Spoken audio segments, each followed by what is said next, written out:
Excited to have Danny Cunningham from the LockedOn Cavaliers podcast. Does amazing work covering the Cavs, and he joins us now. What is the reaction like in Cleveland, my friend? Are they celebrating in the streets because they got Keon Ellis, or what?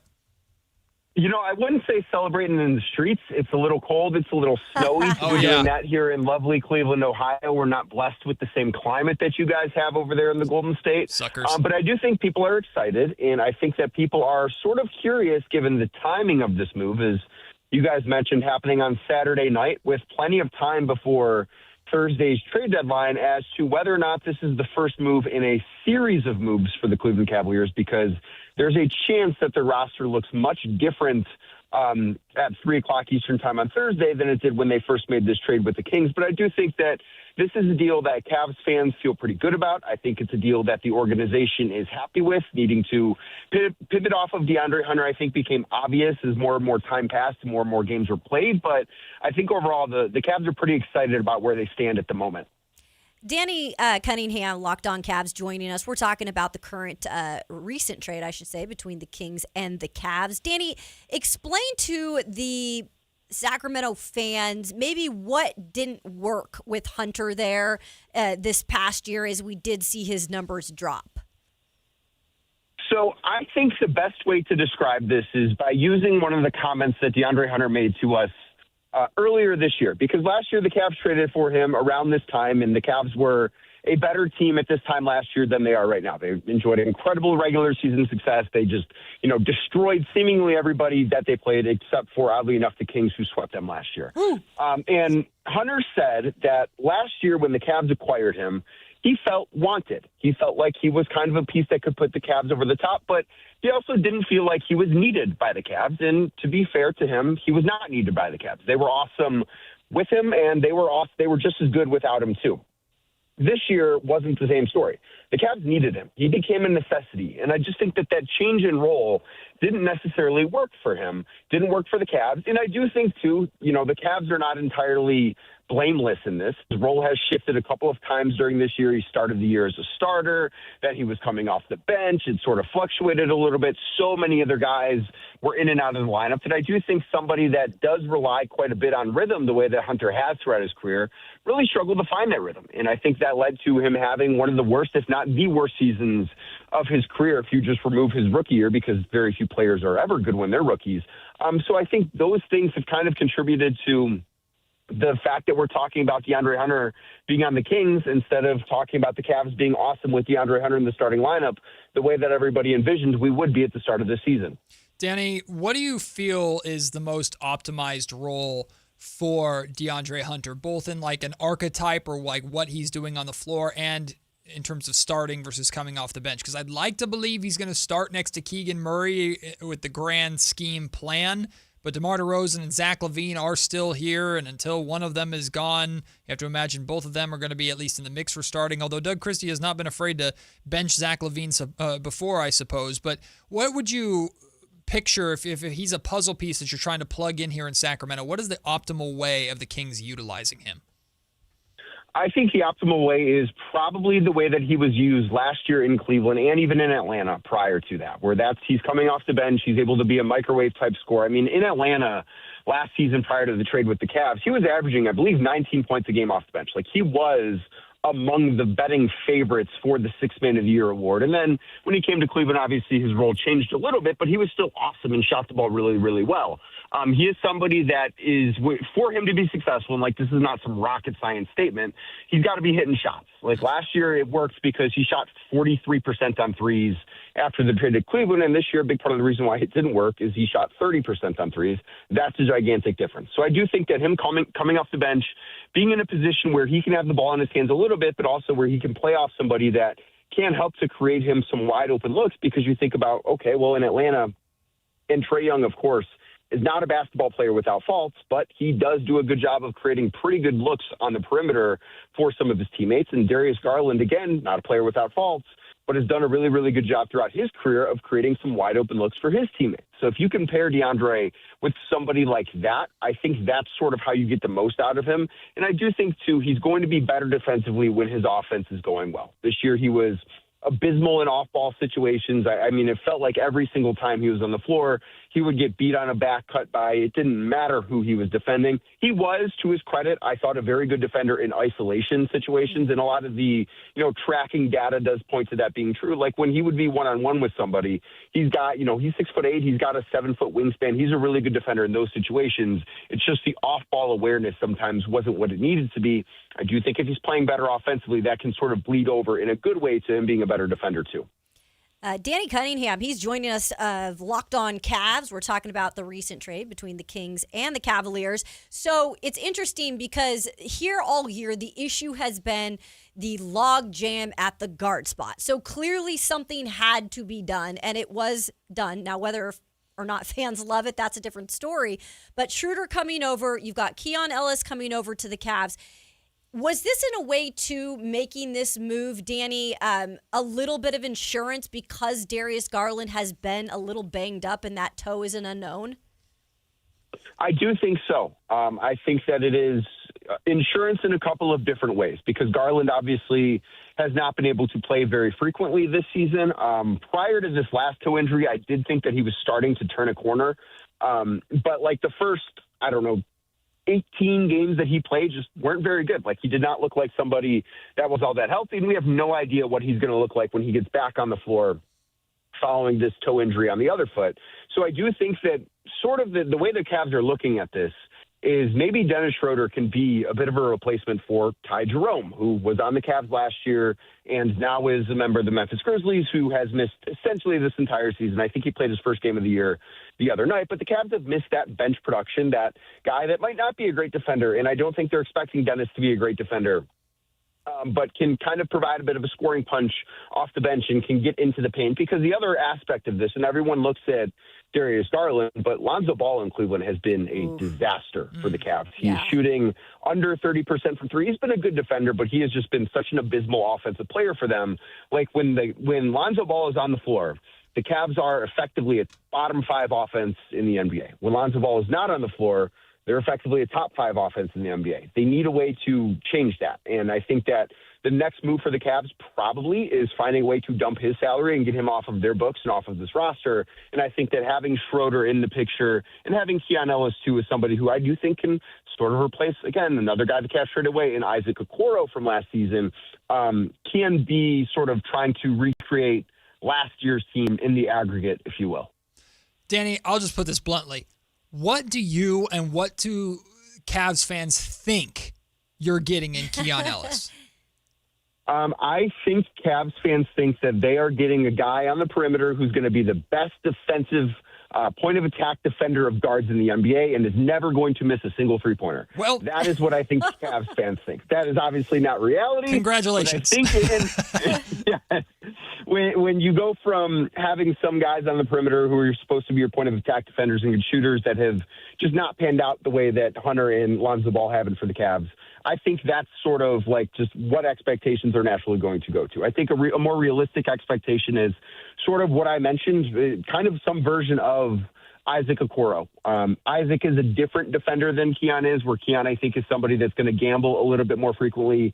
His steals numbers, I think, are going to be higher than Isaac's were. He's not going to be as strong of a defender. I mean, Isaac is kind of built like an ox, but he's also somebody that should be a better three-point shooter. And I do wonder what he's going to look like from beyond the arc, given some of the cast of characters he might be playing with, because let's face it, in Sacramento, he's not ever played with somebody like Donovan Mitchell. And I just do wonder how that's going to make maybe life a little bit easier for him offensively. And I think that Cavs fans are probably expecting a little bit too much from somebody like Keon Ellis, but given how poorly the player that they traded away had been playing, like, I get why those expectations are there. Danny, I want to go back to DeAndre Hunter, and while this is more of a broad question about him, you've discussed on what he could be as a player. What are we dealing with? Like, what type of person is Hunter? Have you guys got to know him at all in the brief time that he's been there? Yeah, so he has been, in my experience with him, and I have gotten along with DeAndre. I had a good professional working relationship with him. He actually came on LockedOn Cavs earlier this season. If you want to go listen to him talk in a little bit more of a long format, he joined my podcast. I think it was in November or early December this season. He's somebody that is not going to ruffle feathers in the locker room. He is somebody that is a little bit more on the quiet side. I think he's a little bit more introverted as a person. And I do think last year one of the benefits that he and the Cavs both enjoyed is, to get back to what that roster was last year, he and Ty Jerome are best friends, legitimately best friends. They played in college together at Virginia, and I think having Ty on the roster last year did ease that transition for him a lot. I don't want to say, well, Ty Jerome's not here, so DeAndre totally changed as a person, because that's not true, but I do think that he was somebody that is a little quiet, and I'm just not sure how easy it is to get him out of his shell, but I do think he's a good guy. He's not going to, at least I would not expect him to cause any issues in that locker room. So if we say we know Danny, we're good. I mean, I don't know if good is the word. He and I always got along. I don't know if I would say good, but I mean, maybe. Everybody knows Danny Cunningham from the LockedOn Cavaliers podcast, and we're very thankful that he spending a few minutes with us here on Matt and Kayla this afternoon on this very busy Monday after the trade on Saturday. Danny, the Kings obviously have a bunch of work still to do. But I imagine when they pulled the trigger on this trade, or were contemplating this trade, there was a little bit of daydreaming and doe eyes, thinking about what can the combo of DeAndre Hunter and Keegan Murray look like at the wing or in the front court for the Sacramento Kings defensively, as two guys that in theory can handle a lot of that defensive responsibility, whether it's isolation or team defense, and then guys that can hopefully space the floor and knock down the three. I know DeAndre is having a down year in terms of his three-point shooting. Keegan Murray is having a really rough year in terms of three-point shooting, but also has just been hurt and banged up the entire season. What do you make of just spitballing? If Cleveland had Hunter and Keegan together over the last couple of seasons, how well do you think it would have worked? I think to your point, it entirely depends on how well they shoot the basketball from beyond the arc. DeAndre was awesome in Cleveland last year, and it's because he shot 43% on threes. And this year, I think that he let some poor offense affect his defense, because he's not as bad of a defender as I think a lot of the tracking data says. I don't know that, he and Keegan Murray would have been the perfect pairing in Cleveland. I think it would have been maybe better than some of the pairings they would have had. But we also, unfortunately for Cavs fans here in Cleveland, we didn't necessarily get to see a very long runway of what DeAndre looked like alongside a fully healthy Cavs team. Because I do think while Keegan Murray and Max Strus are certainly different players, we didn't get to see a lot of what that duo looked like. Max has not played in a game at all this season. And I think that those types of things matter. I do think that the idea of DeAndre right now is a little bit better than who he is in reality, but I do think that he could be an interesting buy low preposition for the Kings, considering just how bad this season is going for him. At a certain point, it's got to get better, and I would expect it to get better, because I just truly do think that he's a better basketball player than what he has shown so far this season. Danny, have you been surprised at all just overall with the lack of movement before this trade deadline? I mean, it seems like this was really the second deal that was done, and we are still just hoping a guy like Giannis gets moved, but I don't even think that will happen till the summer. Yeah, I am a little surprised by it. I was surprised that there were no trades between the Trae Young deal in, what was that, December, early January, and this trade on Saturday.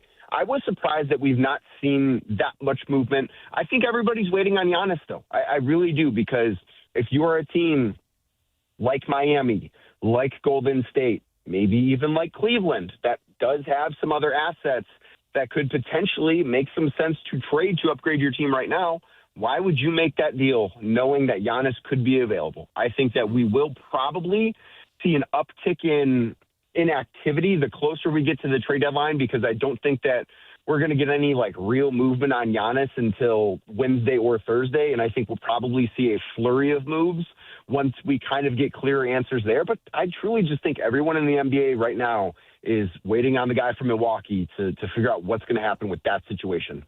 Danny Cunningham from the LockedOn Cavaliers podcast joining us. Now, Danny, as you can imagine, you don't have to be a Sacramento Kings fan to probably understand the Sacramento Kings fan pain and frustration just of how everything is gone, let alone the last few Buddy, years. I'm a Cleveland Browns fan. Hey, Yeah, well, okay, exactly, you know what? Danny. You get it. You understand it completely. Never mind. Danny understands. Danny gets it. Yep. Put yourself in the shoes of, or even provide because you have the bias in terms of the Cleveland Cavaliers side of things. Put yourself in the shoes of the Sacramento Kings fan that feels like, man, we gave up on Keon, sold low on Keon Ellis, or had to attach him to a contract and basically gave him away for free just so the Cavaliers would take on Dennis Schroder. What is your perspective on how good or bad this trade was for either side, the Kings or the Cavaliers?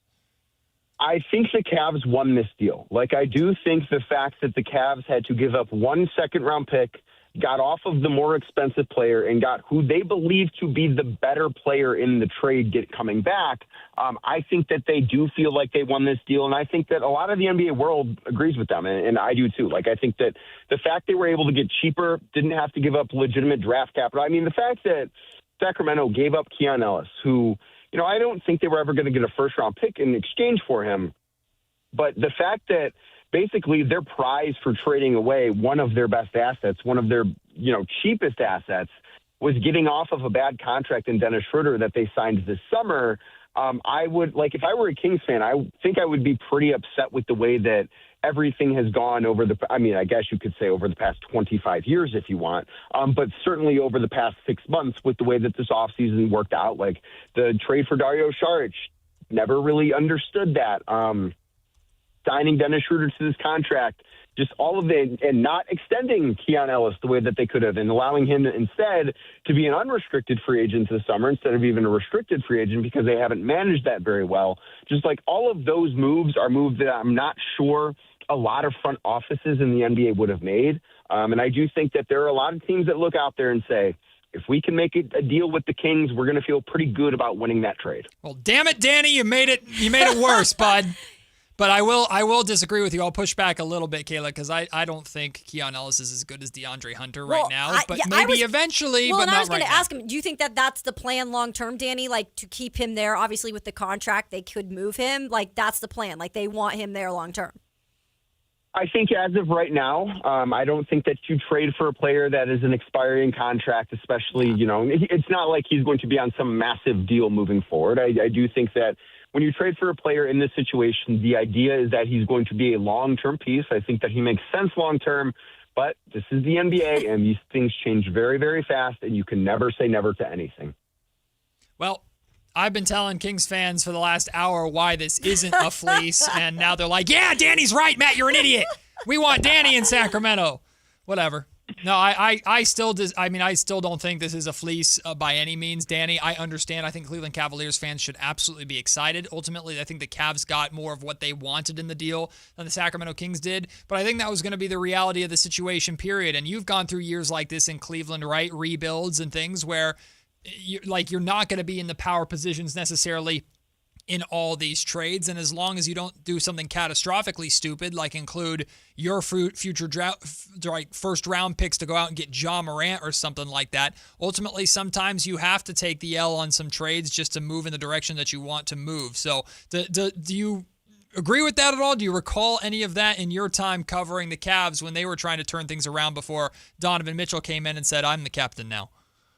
Yeah, I mean, it all has to be about asset accumulation. And I think that's part of the reason why I think people feel that, you know, this was not the best trade for the Kings, because I don't know that people view DeAndre Hunter truly as an asset. Like, I think there were a lot of teams out there that viewed his contract as one that had negative value. And I think that when you are in a situation that the Kings are in, that the Cavs were in, I guess, at this point 5 years ago, you have to be building for the future. And I think that, and I understand where the Kings are at right now. Like, they are at the very first stage, I think, of a rebuild where they're trying to tear things down. They have a lot of, and they are, I think, to the victims of the salary cap world, or like just the cost efficiency structure of the NBA changing to where now it is difficult to trade some of the players on the contracts they have in a way that maybe it wasn't when you're trying to reshape a team 5 years ago, and the way the draft picks have changed hands. And I think there are like 7 teams in the NBA that basically control half of the draft picks between now and 2031. I just think it makes it that much more challenging for any team that's in a position like the Kings are right now. Danny, I want to ask you this as well, at least from the Cleveland's perspective, what Sacramento is going through, the assets that they have. I mean, if DeAndre Hunter truly is a underappreciated asset that's overpaid, well, he's going to fit in great here in Sacramento because they have so many of those already on their books.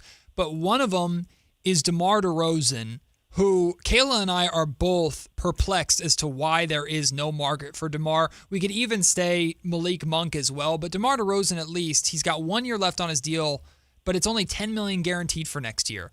And I don't know how the specifics of the trade would have ever worked. It's probably never happening. But I always looked at the Cleveland Cavaliers as a team that's like a veteran, mercenary type scorer. We all know what he is or isn't on the defensive end, but someone who came off your bench for 15 and 20 or to 20 minutes a game, who has all this veteran experience, that can just go out and get you a bucket when you need it to take some of that pressure off of Donovan Mitchell.